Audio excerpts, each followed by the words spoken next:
Yaxshi, hamma ishlarni tugatdim. Qayta yo'q, hammasini emas. Hammaga salom do'stlar. Mening ismim Biyort va yangi videoga xush kelibsizlar. Men ertalabdan turdim, chunki fermerlikka otlanishdan avval bir ikkita ishlarimni tugatmoqchi edim va ularni tugatib bo'ldim. Endi esa mana bochkalarni olib borib qo'yishim kerak xolos. Chunki bu yerda men qishki zaxiramni g'amlab qaytadan to'ldirib chiqdim. Endi esa yaqinda qish kelganda umuman qiynalmasdan qishlayman degan umiddaman. Bu video qishga aloqasi bo'lmasa ham qish so'zi juda ham ko'p uchrab turadi.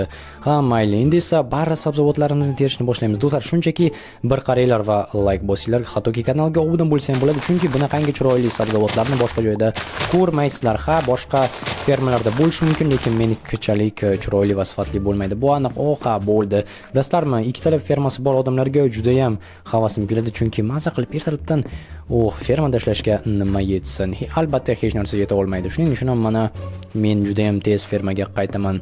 Ha, mayli. Endi ketdik. Mirning yoniga borishimiz kerak yoki ha, mayli, birinchi Mirning yoniga boray, chunki uyda yana ozgina ishlarim bor edi. Masalan, polni yangilamoqchiman. Ha, do'stlar, remont qilamiz. Janob mer, ha, mana olib keldim sabzilarni. Oylik berasizmi o'zi? Albatta, oylik keldi, olishing mumkin. Katta rahmat. Qo'yil, rahmat. Arzimaydi, bo'pti. Aha.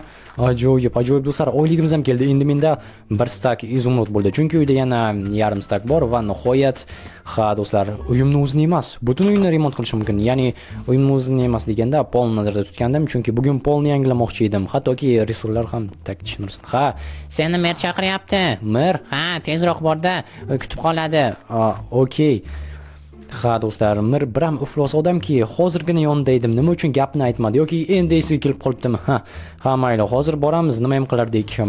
Bir urgan bo'lardim-ku, lekin bilasizlarmi, mir katta odam, o'ynashmagan arbob bilan arbob urar, harbob bilan bu yana nima bo'ldi? Tak, tushunmadim. Yashiklar. Okey. Qani mirning yoniga boraylikchi. Janob mir, nima bo'ldi? Menda senga juda ham bir maxfiy topshiriq bor. Qanaqangi topshiriq? Ana bu uyni ko'rding-a? Ha, qutilar turibdi. Mana shuni remont qil.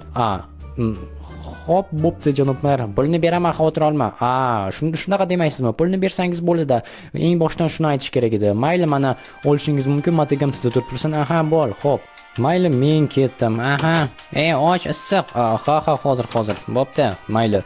Tushunursiz do'stlar, juda ham hayajondaman, chunki agarda yana yarim stak yig'adigan bo'lsak, bu juda ham zo'r bo'ladi. Tak, bloklar, yangilash kerak. Tushunarli, doskalarim bor ekan, yetmay qolsa yoki birorta qo'shimcha postroykalar uchun bo'lsa kerak. Bu yerda mebellar yomonmas yana. Tak, bu yerda qo'shimcha narsalar. Okey, va instrumentlar olmosdan qo'yil do'stlar. Olmosni bilasizlarmi? Men Minecraftda juda ham kam ko'rganman, chunki shaxtaga tushish mumkin emas oddiy o'yinchilarga. Undan tashqari bular qimmat turadi. Ha, mayli, mir baribir boy bo'lgani uchun. Lekin qiziq do'stlar, bu maxfiy topshiriq va maxfiy uy kim uchun bo'lishi mumkin ekan? Shu menga qiziq. Kommentariyda follow qilishingiz mumkin. Kim kelishi mumkin qishlog'imizga? Nahotki millioner kelar? Hatya, do'stlar, bizning qishloq shunchalik chekka va kambag'al qishloqki, bu yerga menimcha hech kim kelmasa kerak. Hech qachon qandaydir hayoti buzilgan odamlar kelishi mumkin albatta, lekin millionerdek odamlar kelmaydi. Mayli, hozir uyni yangilashda davom etamiz. Tak, instrumentlar va kellar toshlarni oxirga qoldiramiz va birinchi navbatda ichida mebellarni qo'yib chiqamiz. Chunki menimcha shunday qilsak to'g'riroq bo'ladi va uyni keyinchalik ta'mirlashimizda ham videniyamiz yaxshiroq bo'ladi. Ya'ni uyni o'zi umumiy dizaynini ko'rishimiz shunda hammasi yaxshi chiqadi va umid qilamizki uyning egasiga yoqadi. Tak, bu yerda galuboy butun mebel galuboy, hattoki olmosli instrumentlar ham. Ha, yaxshamki men qizilman. Xo'sh, bu televizordagi qo'yadigan shkaf, buni esa tak, televizorni mana bu yerda joylashtirsak menimcha yaxshi bo'ladi. Kravatda yotishga ham, yonida o'tirishga ham qulay. Undan tashqari yana nimalar bor bizda? Bu yerda polkalarni mana bu yerda qo'ysak, menimcha to'g'ri kelmaydi. Jenursin do'stlar, ko'ryapsizlarmi? Uy dizaynini qilish juda ham qiyin. Ha, albatta qo'yib chiqish mumkin, hammasini moslab bir-biriga, lekin dizayn o'zini to'g'rilamasa xunuk bo'lib qoladi va uy ko'rib turganingizdek katta xonaning ichida hammasini joylashtirish qiyin. Mana bunday qo'ysak ham samnительно. Tak, hozir biror nimani o'ylab topamiz yana. Mana bu stollarni qayerga qo'yadi? Nima uchun bular ko'p? Bularni menimcha hammasini ishlatish shart bo'lmasa kerak. Menimcha faqatgina vaziyatga qarab yetarlicha bo'lsa ishlatsak bo'ladi. Mana bu yoqqa va bo'ldi tepaga. Ajoyib. Endi esa do'stlar, uyqum ham kelib ketdi, chunki shunchalik zerikarli ishga dizayn qilish, undan ko'ra shunchaki toshlarni qo'ysak bo'lardi.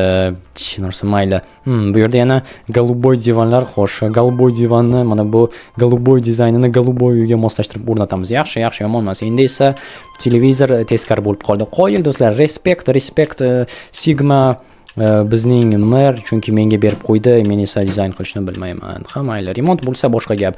Bloklarni almashtirish va shunga o'xshash masalalar, lekin uyni ichini chiroyli qilib bezatish, yo'q do'stlar, bu menga emas. Men shunchaki quvib olishni yoqtiraman, hammasini buzib chiqish va o'rniga boshqa qo'yish, lekin mana bunday mayda-chuyda dizaynerlik ishlari yo'q, menga yoqmaydi. Tak, bu yerda yana qo'shimcha bloklar hammasini olamiz va bu do'stlar hammasini shunchaki qo'yib tashlaymiz. Pofig, nima bo'lsa bo'lar.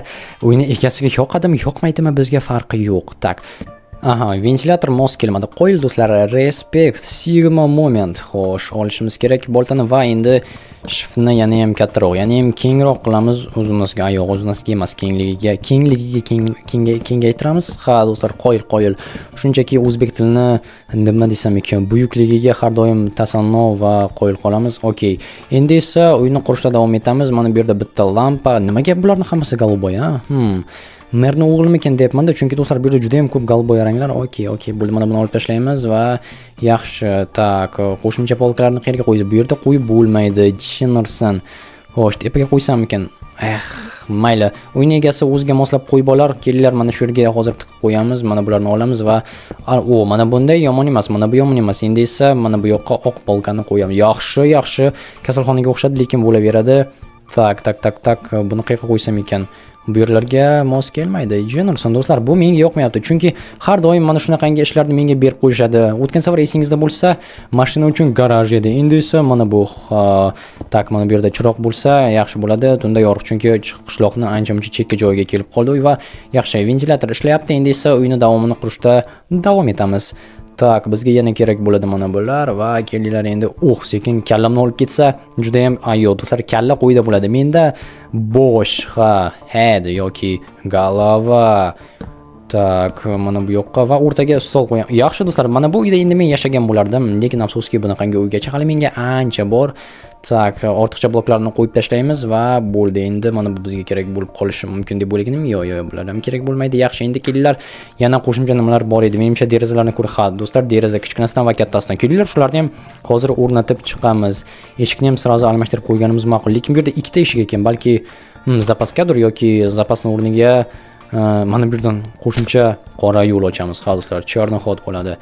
Tak, buni olib tashlashimiz kerak. Yaxshi, endi bu yerdan bemalol kirib chiqsa bo'ladi. Mana buni esa olib tashlaymiz. Zo'r bo'ldi. Endi bu yoqqa bitta blok va o'rtadan eshik. Do'stlar, mana bu endi zo'r ixtiro bo'ldi. Menga respect, mana bunaqa narsalarni o'ylab topib olganim uchun. Ha, do'stlar, dizaynerlik bilan все-таки shug'ullansam bo'ladi menimcha. Agarda uyingizni mana shunday chiroyli dizayn va derazalarni sindirish kerak bo'lsa, menga qo'ng'iroq qilishingiz mumkin. +999 669 69 raqami bo'yicha men sizlarga javob berishim amrimahol, chunki bilasizlar, men katta youtuberman. Naqd 1200 ta obunachim bo'ldi yoki qancha bo'ldi, bilmadim, ularni ro'yxatiga qo'shilganingiz ma'qul. Va bo'ldi do'stlar, uyimiz endi chotki bo'ldi. Tak, stop, kelinglar, mana bu yerda ham hozir kattaroq derazani qo'yamiz, ikkitalikni. Hammasi simmetrichni bo'ladi va chiroyli bo'ladi. Har tarafdan panoramali o'yin. Do'stlar, faqatgina ichidan nima qilsa ham ko'rinadigan bo'ldi. Ha, mayli. Bu tarafni ham kelinglar, almashtirib olamiz. Baribir bizni uy emas, asosiysi zakazni bajarsak bo'lgani. Tak, mer pulimizni beradi, shu bilan ketamiz. Mana bu yoqqa va bu yoqqa bo'ldi. Hatto yo'q do'stlar. Все-таки zakazlarni ham zo'r qilib qilaman. Buni qaranglar, qanchalik zo'r, chotki, krutoy uy bo'ldi. Men bo'lganimda bu yerda yashab yuborgan bo'lardim, lekin afsus, mening uyim emas. Ha, mayli, mana bularni otib yuboramiz va yaxshi, endi esa uncha-muncha zerikarli bo'lmagan joy keldi. Hozir biz bloklarni almashtiramiz. Stop. Narvon ko'rgandek bo'lgandim. Kelinglar, tom ham quramiz. Hatto menimcha shundoq ham tom uchun bo'lgan bo'lsa kerak narvon. Tak, ishlayapti ventilator, tushunmadim. Ishlayapti, yaxshi. Endi mana bu yerdan yo'l ochsak bo'lgan, tepaga qarab, ajoyib. Mana shu yerdan tepaga chiqish bo'ladi, tom. Mana bu boshqa gap do'stlar. Mana bu menga yoqishni boshladi. Hattoki podval qursak ham bo'ladi. Yo'q do'stlar, podval qurmaymiz, chunki bu yerda yaxshisi odamlar paydo bo'lsin. Podval tagida birovlar uy qursin va biz bu yerda videolar olaylik. Qoyil do'stlar, qoyil. Mana shunday yaxshi niyatlar bilan endi oxirgi bloklarni qo'ysak bo'ldi. Qolmadi yaxshi va mana bular doskalarni esa cho'ntakka uramiz. Yaxshi. Tak, bu yerda boshqa hech narsa qolmadi, aniq. Tak, mana bular kerak emas, bularni ham olib qo'yamiz. Yaxshi, endi esa har bir quruvchi qiladigan ishni qilishimiz mumkin. Mana bu doskalarni cho'ntakka uramiz, ortib qolgan bloklarni pullaymiz. Mr. Beast zo'r uy bo'ldi do'stlar. Endi bu yerda bemalol yashasa bo'ladi. Bloklarni yangiladim, hammasi chiroyli, hattoki narvon orqasiga ham mana shunday tosh bloklarni qo'yib, mana bunaqangi zo'r cherdak ham qurdim. Endi esa mer yoniga borib aytishimiz mumkin. Mer, uyingiz tayyor bo'ldi. Endi kelib yasha. Hacha, yo'q do'stlar, merning o'rniga boshqasi kelish kerak edi bu yerda. Hozir borib ko'ramiz, nima bo'lishi mumkin ekan. Mehmon, merning o'zi ham meni ko'rdi yaxshi. Janob mer, xo'sh, bo'ldimi? Ha, ketdik. Qoyil, men o'zim shoshib ketyapman. Mana bu zo'r uy. Zo'r uy. Ichiga kirishga tayyormisiz? Bu meni sizga aytsam eng zo'r qilgan ishim, chunki bu uyga men ruhim tikdim. Qani qochchi. Wow! Mana bu boshqa. Ishlaydi-mi bu? Ha, qoyil, yomon emas. Cherdak ham bormi? Bor, tomda narsa qo'yishga yashiklarni turibdi. Kattagina ekan. Ha, yaxshi, yomon emas. Bu nima? Qora yo'l. Chornaxol. Ha, zo'r kinolardagidek ha. Bo'pti, men ketdim. Aytgancha janoblar, ha? Bu uyda kim yashaydi endi? O'g'lim. O'zim bilgandim. Bo'ldi do'stlar. Qimmat remont, golboy ranglar va high-tech usul. Ha, bu yerga hozir merning o'g'li keladi. Bu degani esa juda ham zo'r sarguzashtlar bo'ladi. Kanalga obuna bo'linglar va kutib qolamiz. O'g'lim, tez kel.